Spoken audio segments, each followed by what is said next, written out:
వీడు మామూలోడు కాదు. బత్తుల ప్రభాకర్ కేసులో టాటూస్ ఇప్పుడు కీలకంగా మారాయి. ప్రభాకర్ ఛాతీపై 3 టాటూస్ ఉన్నాయి. ఆ మూడింట్లో 2 టాటూల అర్థం తెలిస్తే షాక్ అవ్వడం గ్యారంటీ. పోలీసులనే విస్తుపోయే అంశాలు ఇప్పుడు తెర మీదకి వస్తూ ఉన్నాయి. ఎస్, ఆ ఛాతీ మీద ఉన్న టాటూస్ ని కూడా మనం చూడొచ్చు. 3 టాటూస్ ఉన్నాయి. ఈ 3 టాటూస్ కి సంబంధించి ఇన్వెస్టిగేట్ చేశారు పోలీసులు. షాకింగ్ నిజాలు బయటకు వచ్చినట్టుగా తెలుస్తోంది. సో బత్తుల ప్రభాకర్ కేసులో టాటూస్ ఇప్పుడు చాలా కీలకంగా మారాయి. ప్రభాకర్ ఛాతీపై 3 టాటూస్ ఉన్నాయి. ఆ మూడింట్లో కూడా 2 టాటూల అర్థం తెలిస్తే షాక్ అవ్వడం గ్యారంటీ.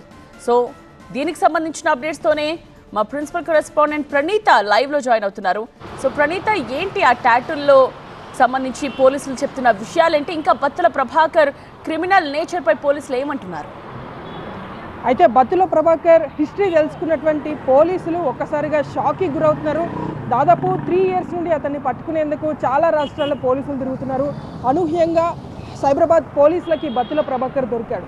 సో అతడు దొరికిన తర్వాత అతడి దగ్గర 2 వెపన్స్ని స్వాధీనం చేసుకున్నారు, కొన్ని బుల్లెట్స్ని సైతం స్వాధీనం చేసుకున్నారు. ఆ తర్వాత అతడు ఉంటున్నటువంటి రూమ్కి వెళ్ళి చూస్తే ఒక్కసారిగా పోలీసులు సైతం కంగుతిన్నారు. ఎందుకంటే అత్యంత ఖరీదైనటువంటి బిల్డింగ్లో అతడు రెంట్కుంటున్నాడు. నెలకి ₹1,00,000 రెంట్ చెల్లిస్తూ అతడు ఇక్కడ నివసిస్తున్నాడు. అయితే తాను ఏదైనా సరే చోరీకి పాల్పడే ముందు అచ్చం సినిమా తరహాలో ఒక మ్యాపింగ్ ఏ విధంగానైతే చేసుకుంటారో ఆ తరహాలో మ్యాపింగ్ చేసుకుంటాడు. ఎక్కడెక్కడ ఎంట్రీ పాయింట్ ఉంది, ఎక్కడెక్కడ ఎగ్జిట్ పాయింట్ ఉందో అనే వివరాలు తెలుసుకున్న తర్వాత ఆ ప్లేస్కి వెళ్ళి రెక్కి నిర్వహించి అక్కడ ఉన్నటువంటి డబ్బును కాజేస్తూ వచ్చాడు.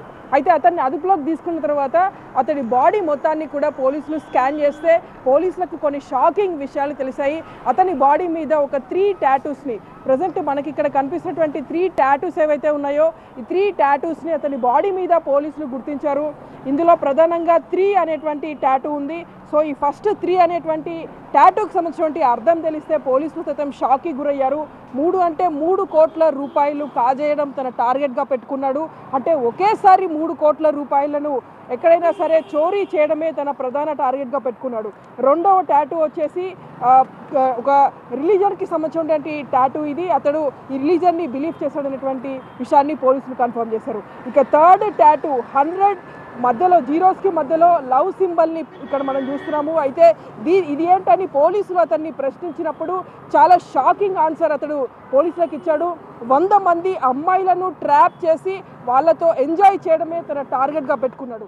ఈ 3 టాటూస్ను చూసిన తర్వాత పోలీసులు సైతం చాలా షాక్కి గురయ్యారు. ఒక వ్యక్తి ఇలాంటి టార్గెట్స్ని పెట్టుకోవడమే ఒక వింత అయితే ఈ వింతను టాటూస్ రూపంలో అతని బాడీ మీద పొడిపించుకున్నాడు. సో ఇప్పుడు ఇదే ఈ కేసులో చాలా కీలక ఆధారంగా కూడా పోలీసులకు ఉండబోతుంది. ఇప్పటి వరకు అతడు కొట్టేసినటువంటి అమౌంట్ అంతా ఒక ఎత్తు అయితే ఇక్కడ టాటూలో కనిపిస్తున్నటువంటి 3 ఒకేసారి 3 కోట్ల రూపాయలను అతడు కాజేయాలనుకున్నాడు. సో ఇతను చోరీ చేస్తున్నటువంటి ప్లేసెస్ అన్నీ కూడా కేవలం ఇంజనీరింగ్ కాలేజెస్కి సంబంధించినటువంటి ప్లేసెసే. ప్రతి ఇంజనీరింగ్ కాలేజ్ అంటే ప్రముఖ ఇంజనీరింగ్ కాలేజెస్ని ఇతడు టార్గెట్ చేసి అక్కడ ఉన్నటువంటి అడ్మిన్ బ్లాక్స్లో స్టూడెంట్స్ ఇచ్చేటువంటి ఫీజులను కొట్టడమే ఇతడు టార్గెట్గా పెట్టుకున్నాడు. ఈ క్రమంలోనే ఇతన్ని నిన్న పోలీసులు అరెస్ట్ చేశారు. ఈరోజు రిమాండ్కి తరలించారు.